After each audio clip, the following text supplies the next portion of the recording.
ओडिया संवाद रे आपणଙ୍କୁ स्वागत। आज मु आपणଙ୍କ ପାଇଁ ନେଇ ଆସିଛି देश विदेशर 15टी राजनैतिक खबर। नंबर 1 महांगा नाबालिका मृत्यु घटना शरद को सस्पेंड कला बीजेडी। महांगा नाबालिका मृत्यु घटना रे शरद नायक को विजु जनता दलर प्राथमिक सदस्य पदरु निलंबन कर जाइछि। शरद पूर्व महांगा पंचायत समिति अध्यक्ष थिले। महांगा नाबालिका मृत्यु घटना नहीं शरदंकर एक ऑडियो भाइराल होइछि। एही मामलार संदिग्ध खेल शिक्षकों मां सह तांकर कथबार्ता भाइराल होइछि। ऑडियो रे मामला रफादफा पई से 70,000 मागुथिबा सुनिबाकू मिलिछि। नाबालिका जनक 10म श्रेणी रे पढ़ुथिले। 2 मास तले तांकर मृत्यु होइथिला। तेबे एबे एक ऑडियो चिठी भाइराल हेबा परे एही घटना को नहीं चर्चा जोर धरिछि। किए कहूछि प्रेम को नहीं नाबालिका जनक आत्महत्या करिसंती तो आउ केही ऑनर किलिंग आशंका करुछंती। जगतसिंहपुर जिलार गोकन हाईस्कूल क्रीड़ा शिक्षक अनुपम राय घरे पहुंची पुलिस। क्रीड़ा शिक्षक और तांको मां को पचराउचरा करी बयान रेकर्ड करिछि।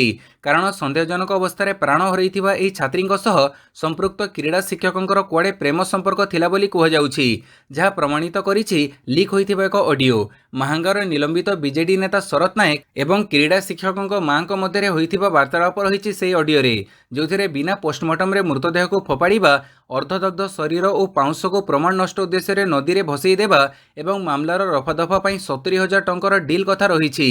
पुलिस यार सत्यता जानिबा पई क्रीड़ा शिक्षक एवं तांको मांकठू बयान रेकर्ड करिछि। नंबर 2 मणिपुर गुरुत्वपूर्ण नुहे बोली कहिले बीजेपी विधायक।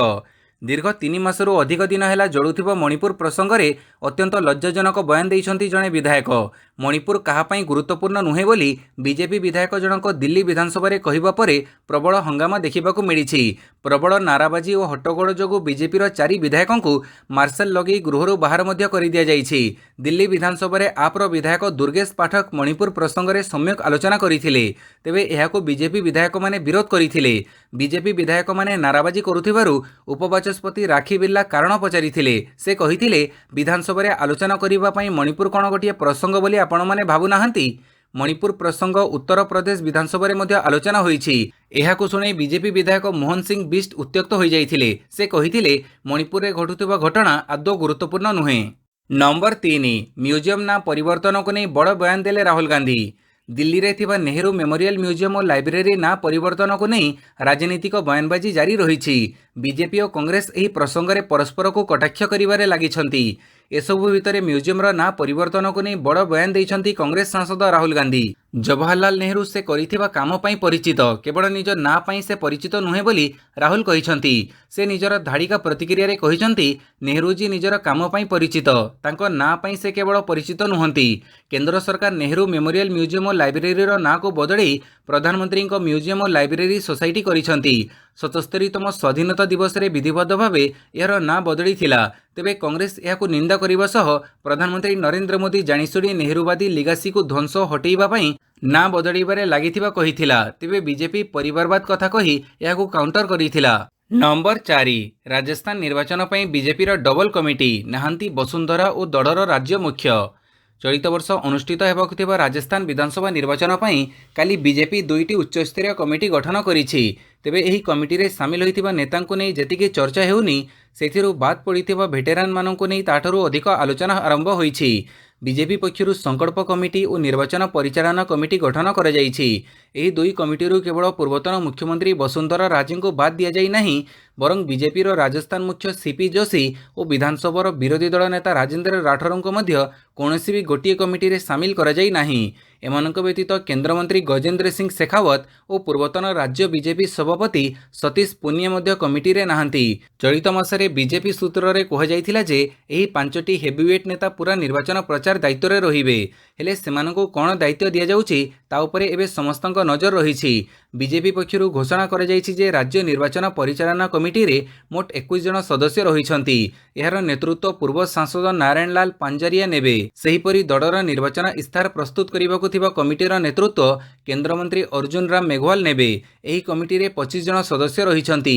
2 कमिटी रे थिबा अन्य 2 बड़ चेहरा हेले सांसद करोड़ीलाल मीना और पूर्वतन केंद्रमंत्री राज्यवर्धन सिंह राठौर। नंबर 5 केंद्रमंत्री हेबाकु ऑफर खबर को मिछ कहिले शरद पवार।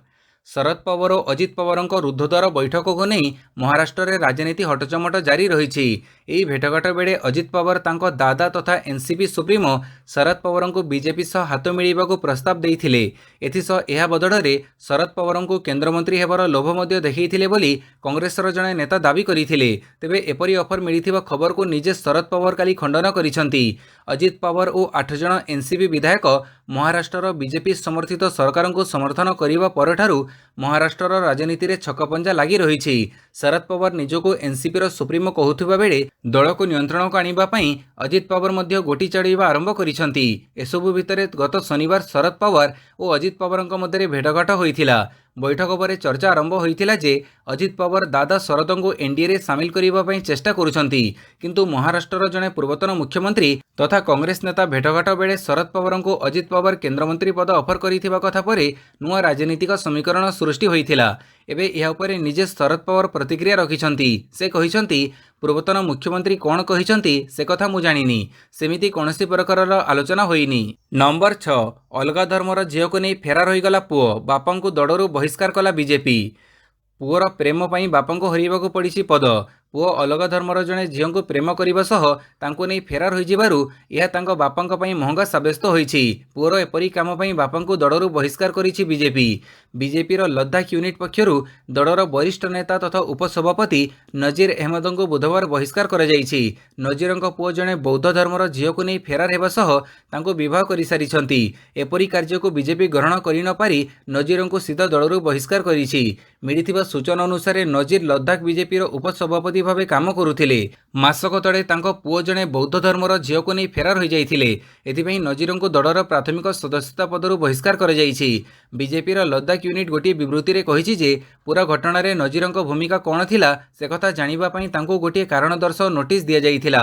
ଏହାପରେ ହିଁ ତାଙ୍କ ବିରୋଧରେ କାର୍ଯ୍ୟାନୁଷ୍ଠାନ ଗ୍ରହଣ କରାଯାଇଛି। ଲଦାଖରେ ଝିଅକୁ ନେଇ ଫେରାର ହୋଇଯିବା ଘଟଣାକୁ ସବୁ ଧାର୍ମିକ ସମ୍ପ୍ରଦାୟରେ ବିରୋଧ କରାଯାଏ, କାରଣ ଏହା ସାମ୍ପ୍ରଦାୟିକ ସଦ୍ଭାବ ଓ ଧାର୍ମିକ ଏକତାକୁ ପ୍ରଭାବିତ କରିଥାଏ ବୋଲି ବିଜେପି କହିଛି। ନଜିରଙ୍କ ପୁଅ ଓ ବୌଦ୍ଧ ଧର୍ମର ଝିଅ ଫେରାର ହେବାକୁ ମାସେରୁ ଅଧିକ ସମୟ ବିତି ଯାଇଥିଲେ ମଧ୍ୟ ସେମାନଙ୍କ ପତ୍ତା ଏଯାଏଁ ମିଳିନି। ନମ୍ବର 7 ବିପଦ ବେଳେ ପ୍ରଧାନମନ୍ତ୍ରୀ ମୋଦି ନୀରବ ରୁହନ୍ତି, କହିଲେ କେଜରିୱାଲ। ଦିଲ୍ଲୀ ମୁଖ୍ୟମନ୍ତ୍ରୀ ଅରବିନ୍ଦ କେଜରିୱାଲ ଗୁରୁବାର ଅଭିଯୋଗ କରିଛନ୍ତି ଯେ ପ୍ରଧାନମନ୍ତ୍ରୀ ନରେନ୍ଦ୍ର ମୋଦି ମଣିପୁରରେ ଜାତିଗତ ହିଂସା ଉପରେ ଚୁପ୍ ରହିଛନ୍ତି ଏବଂ କହିଛନ୍ତି ଯେ ସେ ଯେତେ କମ୍ କରିପାରିଥାନ୍ତେ ତାହା ହେଉଛି ଶାନ୍ତି ପାଇଁ ନିବେଦନ।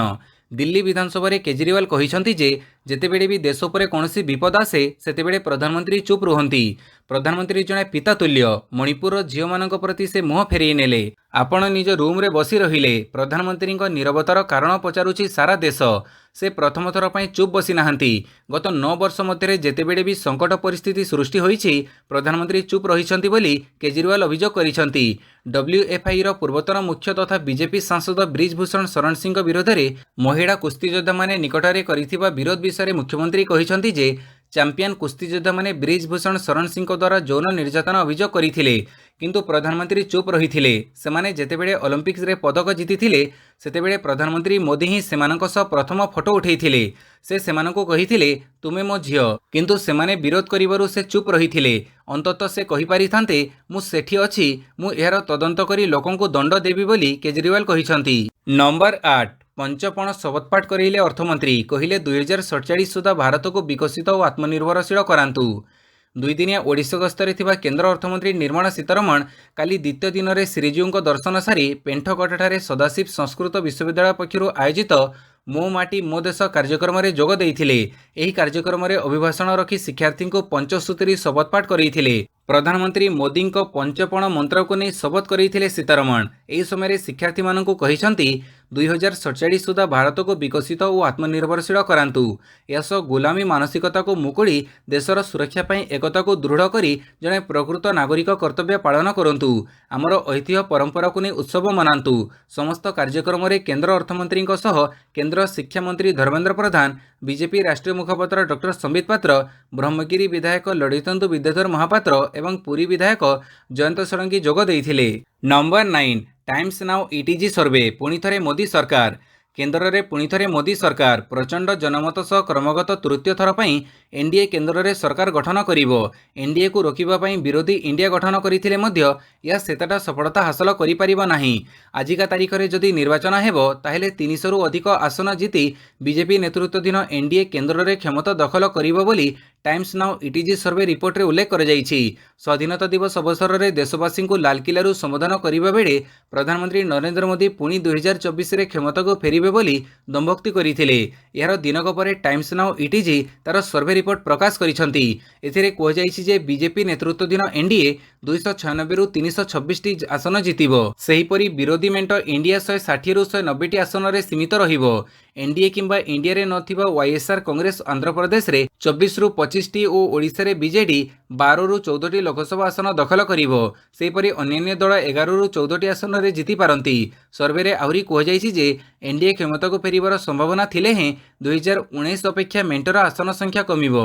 2019 रे एनडीए 353 टी आसन जीतिथिला हेले एथर यह 330 मध्य सीमित रहिबो। तथापि एनडीए सरकार गठन करने सक्षम हेबो। नंबर 10 समस्ते काश्मीरी पंडित थिले एबे मुसलमान होई जाइछंती कहिले गुलाम नबी आजाद। कांग्रेस छाड़ी डेमोक्रेटिक प्रोग्रेसिव आजाद पार्टी गठन करिथिबा जम्मू कश्मीर पूर्वतन मुख्यमंत्री गुलाम नबी आजाद एक बड़ विवृत्ति देइछंती। सोशल मीडिया रे आजादଙ୍କ एक वीडियो भाइराल हेउछि। ए वीडियो रे से कहिसंती जे हिंदू धर्म इस्लाम ठारू पुरातन समस्त मुसलमान पूर्वरु हिंदू थिले। आम देशर मुसलमान माने पूर्वरु हिंदू थिले ओ एबे धर्म परिवर्तन करिसंती। कश्मीर समस्त मुसलमान दिने कश्मीर पंडित थिले ओ एबे धर्म बदलै दैछंती। समस्ते केवल हिंदू धर्म रे जन्म होइथिले। गुलाम नबी आजादଙ୍କ ए वीडियो कश्मीर रो डोडा जिल्लार एक शव समय बोली कह जाउछि। अगस्त 9 रे डोडार चिराला गाँव रे एक सरकारी विद्यालय रे एक समावेश संबोधन करने समय गुलाम नबी आजाद कहिसंती जे कश्मीर पंडित मानक मध्यरु किछि इस्लाम धर्म ग्रहण करथिले ओ काश्मीरी मुसलमान भाव में परिवर्तित होइथिले। नंबर 11 नीतीश लगेइछंती फेविकल कहिले प्रशांत किशोर। जनस्वराज पदयात्रार सूत्रधर तथा निर्वाचन रणनीतिज्ञ प्रशांत किशोर एवं बिहार मुख्यमंत्री नीतीश कुमार को लगातार टार्गेट करुछंती। काली से कहिसंती नीतीश कुमार पाखरे बिहार कौनसी भी स्थानरू निर्वाचन लड़िबार साहस नाही। से निर्वाचन लड़िबा को भय करती। अनेक वर्ष पूर्व से निर्वाचन लड़िबा छाड़ी देइछंती। दल परिवर्तन करी से फेविकल साहाय्य चेयर रे बसिछंती।